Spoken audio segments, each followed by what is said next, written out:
तेरी औकात है मुझे हराने की? तू जानती भी है मैं कौन हूँ? क्या तुम में मुझे हराने की हिम्मत है? क्या तुम जानती भी हो कि मैं कौन हूँ? अगर तूने इस पहलवान को हरा दिया तो मैं तुझे पूरे 10 करोड़ दूंगा। मैं तुम्हें हरा दूंगी। सूरज अभी ठीक से निकला भी नहीं था, लेकिन कच्ची बस्ती की गलियों में हलचल शुरू हो चुकी थी। टूटी छतों वाले घर, टीन की चादरें और हर तरफ धूल। उसी बस्ती के आखिरी सिरे पर एक छोटी सी झोपड़ी थी, जहां रहती थी रिया। उम्र सिर्फ 15 साल। कद छोटा, शरीर दुबला, लेकिन आंखों में एक अजीब सी गहराई थी। ऐसी गहराई जो उम्र से पहले हालात दे देते हैं। रिया के माँ बाप दोनों मजदूरी करते थे। मां ईंटें उठाती थी, पिता निर्माण साइट पर सीमेंट और सरियान धोते थे। दिन भर की मेहनत के बाद जो पैसे मिलते, उसी से चूल्हा जलता। कई बार तो सिर्फ सूखी रोटी और नमक में ही रात कट जाती। फिर भी घर में एक चीज कभी कम नहीं थी, हिम्मत। उस दिन भी रिया की माँ उसे सुबह उठाकर बोली, जल्दी उठ बेटा, आज तेरे पिता को साथ ले जाना है साइट पर। कल से ठीक नहीं लग रहे। पिता खाट पर लेटे थे, चेहरा पीला, सांस भारी। उन्होंने उठने की कोशिश की, लेकिन बदन साथ नहीं दे रहा था। आज वत जा, रिया ने पहली बार डर के साथ कहा। पिता ने जबरदस्ती मुस्कान लाई। नहीं जाऊंगा तो खाएंगे क्या? वह गए, लेकिन शाम को जब लौटे तो हाल और बिगड़ चुका था। तेज बुखार, खांसी और आंखों में दर्द। माँ घबरा गई। पड़ोस की औरत बोली, डॉक्टर को दिखाओ। माँ ने खाली बर्तन की तरफ देखा और चुप रह गई। इलाज नहीं हुआ। 2 दिन, फिर 3 दिन। हालत बिगड़ती गई। पिता अब उठ भी नहीं पा रहे थे, सांस जैसे सीने में अटक जाती। रिया रात को बैठकर उनके पास हाथ पकड़कर बैठी रहती। हर खांसी पर उसका दिल कांप जाता। चौथे दिन डॉक्टर को बुलाया गया। उसने देखा सुना, फिर सीधा बोल दिया, इन्फेक्शन बहुत बढ़ गया है। अभी इलाज शुरू नहीं किया तो जान को खतरा है। मां ने कांपती आवाज में पूछा, कितना खर्च आएगा? डॉक्टर ने जो रकम बताई वो रिया के लिए किसी और दुनिया का नंबर था।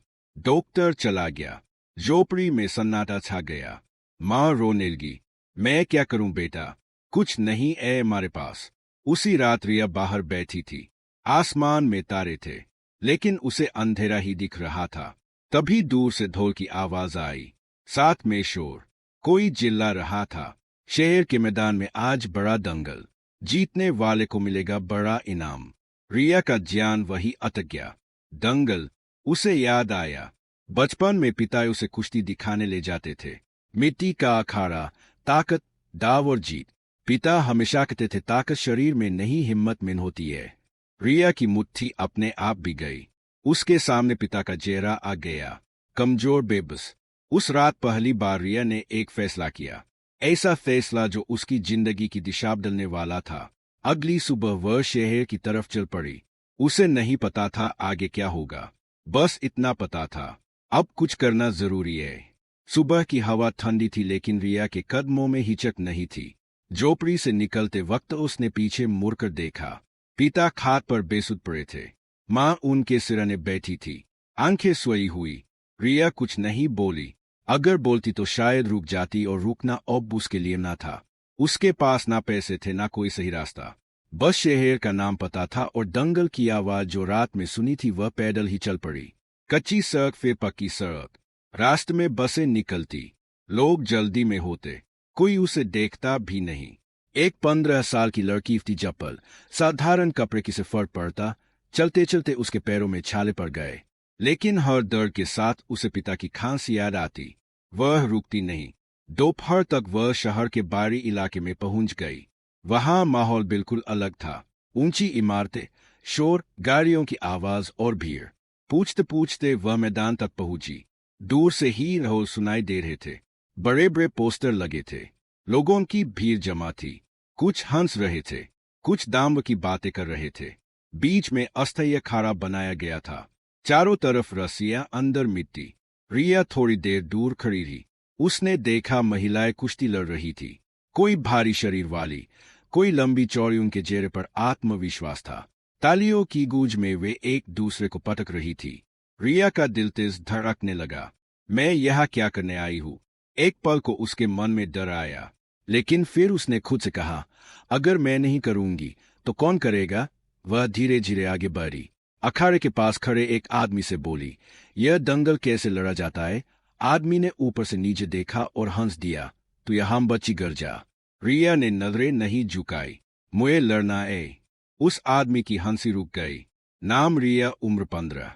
पास खड़े कुछ लोग हंस पड़े। अरे छोड़ो, इसे चोट लग जाएगी। उसी वक्त एक भारी आवाज आई। कौन है यह? यह दंगल का मालिक था। मोटा शरीर, सोने की जैन आंखों में चालाकी। उसने रिया को देखा। लड़ना चाहती है? रिया ने सिर हिलाया। क्यों? रिया ने सीधा जवाब दिया, मेरे पिता मर रहे हैं, मुझे पैसे चाहिए। मैदान कुछ पल के लिए शांत हो गया। मालिक ने गहरी नजर से रिया को देखा। ताकत है, हिम्मत है। रिया का जवाब छोटा था लेकिन सीधा दिल पर लगा। मालिक मुस्कुराया। आई क्या? आज एक महिला पहलवान है, सबसे ताकतवर। अगर तू उसे हरा दे। उसने जानबूझकर रुक कर कहा, तो मैं तुझे 10 करोड़ दूंगा। भीड़ में शोर मच गया। पागल हो गया है, यह मर जाएगी। रिया के कानों में शोर नहीं गया। उसके दिमाग में सिर्फ एक चीज थी, इलाज, अस्पताल, दवाइयां। उसने बिना सोचे कहा, मंजूर है। अखाड़े में सन्नाटा छा गया। आज यह सिर्फ दंगल नहीं था, यह रिया की जिंदगी का सबसे बड़ा कदम था। रिया को अखाड़े के अंदर ले जाया गया। मिट्टी की गंध नाक में भर गई। यह गंध उसे अजीब तरह से जानी पहचानी लगी। बचपन में पिता जब कभी कुश्ती दिखाने ले जाते थे, वही मिट्टी, वही एहसास। फर्क बस इतना था कि तब वह दर्शक थी और आज खुद दाव पर थी। अखाड़े के एक कोने में वह चुपचाप खड़ी रही। सामने से जो महिला पहलवान आ रही थी, उसे देखकर रिया का दिल एक पल के लिए बैठ सा गया। वह औरत लंबी थी, कंधे चौड़े, बाजू मजबूत। उसकी जाल में आत्मविश्वास था जिसे उसे पहले से पता हो कि जीत उसी की है। भीड़ उसका नाम चिल्ला रही थी। वह इस दंगल की सबसे खतरनाक पहलवान मानी जाती थी। दंगल का मालिक माइक लेकर बोला, आज का मुकाबला खास है। सामने है हमारी सबसे ताकतवर महिला पहलवान और उसके सामने एक चुनौती देने वाली लड़की। लोग हंस पड़े। अगर यह लड़की जीत गई तो इनाम होगा 10 करोड़। रिया के कानों में तालियों और हंसी की आवाजें गूंजने लगी। किसी ने कहा, बेचारी बच्ची। किसी ने कहा, 2 मिनट भी नहीं टिकेगी। रिया ने गहरी सांस ली। उसने मिट्टी उठाकर अपने माथे से लगाई। उसके हाथ कांप रहे थे, लेकिन उसने उन्हें कसकर बांध लिया। डर लग रहा है, उसने मन ही मन कहा। फिर खुद को जवाब दिया, डर लगे बिना हिम्मत की कीमत नहीं होती। उसकी आंखों के सामने पिता का चेहरा आ गया। बिस्तर पर पड़े कमजोर सांस के लिए जूझते हुए। वही तस्वीर उसे सीधा खड़ा कर रही थी। अनाउंसर ने गिनती शुरू की। 1 2 3 3 होते ही सामने वाली महिला बिजली की तरह आगे बढ़ी।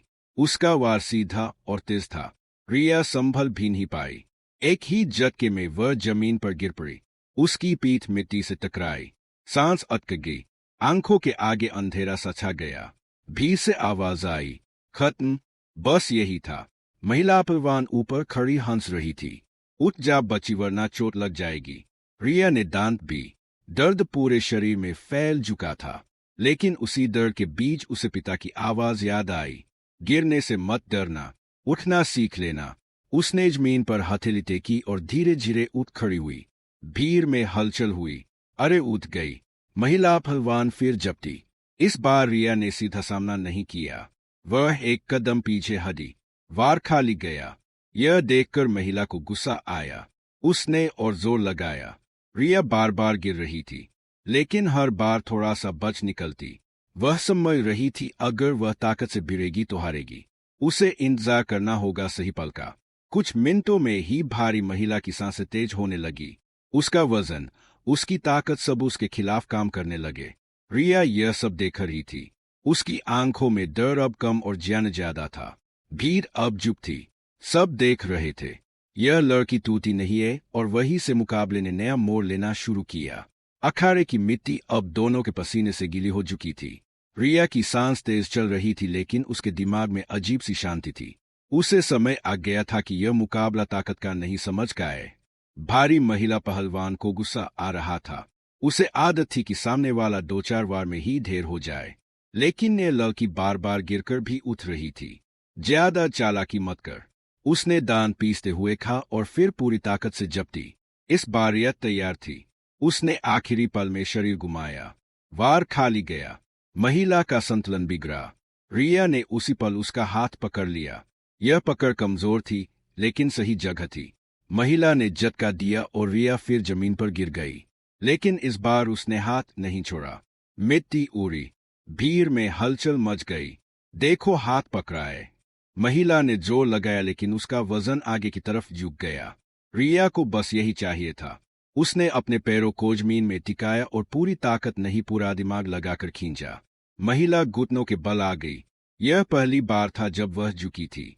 भीषण रह गई। दंगल का मालिक आगे झुक कर देखने लगा। यह लड़की, उसने मन ही मन कहा, खतरनाक है। महिला पहलवान अब पूरी तरह सावधान हो चुकी थी। वह समझ गई थी कि सामने कोई कमजोर बच्ची नहीं है। यह लड़की चोट सहकर सीख रही है। महिला ने रिया को धक्का दिया। रिया दूर जा गिरी। उसकी कोहनी छिल गई। खून की हल्की धार मिट्टी में मिल गई। दर्द तेज था लेकिन रिया ने उस पर ध्यान नहीं दिया। उसके कानों में मां की आवाज गूंज रही थी। जब शरीर जवाब देने लगे तब दिमाग संभालना। रिया उठी। उसकी आंखों में अब डर नहीं था, सिर्फ एक जिद थी। दोनों फिर आमने सामने थी, सांसें भारी।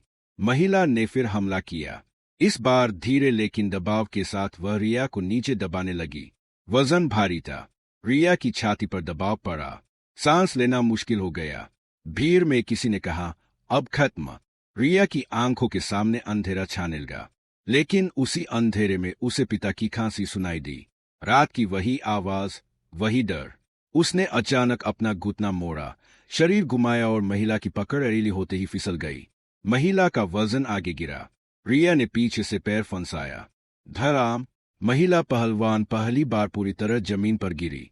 अखाड़ा गूंज उठा। तालियां नहीं, ए रानी की आवाजें। यह कैसे हो गया? महिला हड़बड़ा कर उठी। उसकी आंखों में अब घमंड नहीं था, अब मुकाबला बराबरी का हो चुका था। रिया हाफ रही थी, लेकिन उसके चेहरे पर एक पल की भी खुशी नहीं थी। वह जानती थी अभी जीत दूर है, लेकिन अब उसे रास्ता दिखने लगा था। और जब रास्ता दिख जाए तो गरीब की बेटी भी दंगल पलट सकती है। अखाड़े में अब शोर नहीं था, ना हंसी नाम जाक। जो लोग कुछ देर पहले रिया को देखकर मुस्कुरा रहे थे, अब खड़े होकर देख रहे थे। सबको समय आ गया था कि यह दंगल साधारण ही रहा। भारी महिला पहलवान ने अपनी गर्दन घुमाई, कंधे झटके। उसकी सांसें अब पहले जैसी नहीं थी, ताकत अब भी थी, लेकिन ले टूट चुकी थी। रिया सामने खड़ी थी, थकी हुई चोटें, लेकिन आंखों में एक अजीब सी चमक थी, जैसे अंदर कहीं आग जल रही हो। महिला ने फिर हमला किया। इस बार वह सीधा नहीं आई। उसने दबाव बनाया, धीरे धीरे आगे बढ़ी, वजन डालती हुई। रिया पीछे हटी, एक कदम फिर दूसरा। लोगों को लगा वह डर रही है, लेकिन सच यह था कि रिया समय खरीद रही थी। हर कदम के साथ वह महिला की सांसें गिन रही थी। हर भारी सांस उसके लिए एक इशारा थी, थोड़ा और, बस थोड़ा और। रिया ने मन ही मन कहा। अचानक हिला ने तेजी से झपट्टा मारा। यही उसकी गलती थी। रिया ने नीचे झुककर उसका हाथ पकड़ा, घूमी और उसके वजन को आगे जाने दिया। महिला का संतुलन फिर बिगड़ा। दोनों जमीन पर लुढ़क गई। मिट्टी उड़ रही थी, पसीना आंखों में जा रहा था। रिया का शरीर दर्द से भर चुका था। हर सांस के साथ सीने में जलन हो रही थी। महिला ने पूरी ताकत लगाकर उसे दबाने की कोशिश की। उसका वजन रिया पर था। सांस रुकने लगी। भीड़ से आवाज आई, बस अब नहीं बचेगी। रिया की आंखें बंद होने लगी। उसी पल उसे मां की आवाज याद आई, जब लगे कि सब खत्म हो गया है, तभी आखिरी दाम लगाना। उसने अपने अंदर बची आखिरी ताकत नहीं, आखिरी जिद निकाली। उसने पैर मोड़ा, कमर घुमाई और अचानक झटका दिया। महिला का शरीर पलटा। इस बार वह पूरी तरह नीचे आ गई। अखाड़ा सन रह गया। महिला ने उठने की कोशिश की, लेकिन रिया पहले से तैयार थी। उसने तुरंत पकड़ बनाई। यह पकड़ अकसी हुई नहीं थी, लेकिन सही जगह थी, सांस पर असर डालने वाली। महिला छटपटाने लगी। उसकी बाजू कांप रही थी। रिया के हाथ भी कांप रहे थे। उसे लग रहा था जैसे अभी गिर जाएगी, लेकिन उसने खुद से कहा, अगर मैं गिरी तो मेरे पिता भी हार जाएंगे। महिला ने आखिरी कोशिश की। छोड़ दे, तू बच्ची है, उसने हाफते हुए कहा। रिया की आंखों से आंसू बह निकले, लेकिन उसकी आवाज साफ थी, मैं बच्ची नहीं हूं, मैं मजबूर हूं। उसने कर और मजबूत कर ली। कुछ सेकंड बीते। महिला की ताकत जवाब देने लगी। उसकी बाजुएली पड़ी और उसी पल अनाउंसर की आवाज गूंजी, मुकाबला खत्म। विजेता रिया अखाफत पड़ा। तालियां, शोर, ए रानी। रिया को कुछ सुनाई नहीं दिया। वह वहीं मिट्टी में बैठ गई। सांसें बिखरी हुई थी, शरीर कांप रहा था, लेकिन उसके चेहरे पर पहली बार एक हल्की सी मुस्कान थी। यह जीत सिर्फ दंगल की नहीं थी, यह एक बेटी की जीत थी जो हार मानने से पहले मर जाना बेहतर समझती थी।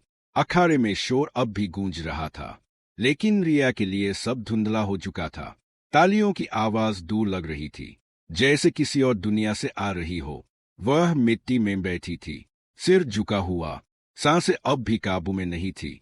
शरीर थका था लेकिन दिल तेज धड़क रहा था। दंगल का मालिक खुद अखाड़े के अंदर आया। उसके चेहरे पर ए रानी थी, साथ में एक व्यापारी जैसी मुस्कान। लड़की, उसने आवाज दी, तूने कमाल कर दिया। रिया ने सिर उठाया। उसकी आंखों में ना खुशी थी ना गर्व। मेरे पिता, उसने बस इतना कहा। वह बहुत बीमार है। मालिक कुछ पल चुप रहा, फिर उसने इशारे से अपने आदमी को बुलाया। एक बड़ा सा काला बैग अखाड़े में रखा गया। 10 करोड़, मालिक बोला, जैसा वादा किया था। भीड़ में फिर शोर मच गया। कोई चिल्लाया, कोई सीटी बजाने लगा। रिया ने बैग की तरफ देखा लेकिन हाथ नहीं बढ़ाया। मुझे पैसे गिनने नहीं आते, उसने धीमी आवाज में कहा, बस इलाज चाहिए। मालिक पहली बार गंभीर हुआ। मेरे आदमी तुझे अस्पताल ले जाएंगे, उसने कहा, सब खर्च मेरा। रिया खड़ी हुई। उसके पैर लड़खड़ा रहे थे, लेकिन वह गिरी नहीं। उसने एक बार अखाड़े की मिट्टी को देखा। यही मिट्टी आज उसकी किस्मत बदलने वाली थी। उसने बिना पीछे देखे अखाड़ा छोड़ दिया। गाड़ी तेज रफ्तार से शहर के बड़े अस्पताल की तरफ बढ़ी। रिया खिड़की से बाहर देख रही थी। सड़कें, लाइटें, लोग सब भागते हुए लग रहे थे। उसके दिमाग में सिर्फ एक डर था, अगर देर हो गई तो। अस्पताल पहुंचते ही डॉक्टरों ने पिता को स्ट्रेचर पर लिया। जांच शुरू हुई। रिया बाहर बेंच पर बैठ गई। उसके कपड़े अभी भी मिट्टी और खून से सने थे, हाथ कांप रहे थे। घंटे बीते गए। रिया ने पहली बार आंखें बंद की। उसे लगा जैसे मां की गोद में सिर रख दिया हो। सब ठीक होगा, वह खुद से बोली। आखिरकार डॉक्टर बाहर आए। ऑपरेशन वक्त पर हो गया। उन्होंने कहा, खतरे से बाहर है। रिया वहीं बैठ गई, इस बार कमजोरी से नहीं, राहत से। आंखों से आंसू बहते रहे, कोई आवाज नहीं निकली। उस रात पहली बार उसने चैन की सांस ली।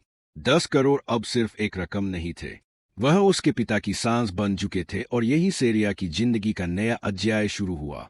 अगली सुबह अस्पताल की खिड़की से धूप अंदर आ रही थी, हल्की शांत, बिल्कुल वैसी जैसी रिया के मन में अब उतर रही थी। वह कुर्सी पर बैठी थी, सिर दीवार से टिकाए। रात भर ठीक से सो नहीं पाई थी, लेकिन थकान अब बोझन ही लग रही थी। अंदर कमरे में मशीनों की धीमी आवाज चल रही थी। पिता बेहोशी से बाहर आ चुके थे, आंखें आज ही खुली थी। सांस अभी भी कमजोर थी लेकिन स्थिर थी। यही रिया के लिए सबसे बड़ी जीत थी। डॉक्टर ने आकर बताया कि इलाज लंबा चलेगा, दवाइयां, देखभाल, आराम, लेकिन जान का खतरा अब नहीं है। डॉक्टर ने साफ कहा। रिया ने सिर हिलाया। उसने पहली बार किसी डॉक्टर से पैसे का सवाल नहीं पूछा।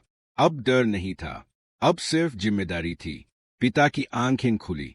उन्होंने रिया को देखा। कुछ पल तक पहचानने की कोशिश करते रहे, फिर होठ हिले।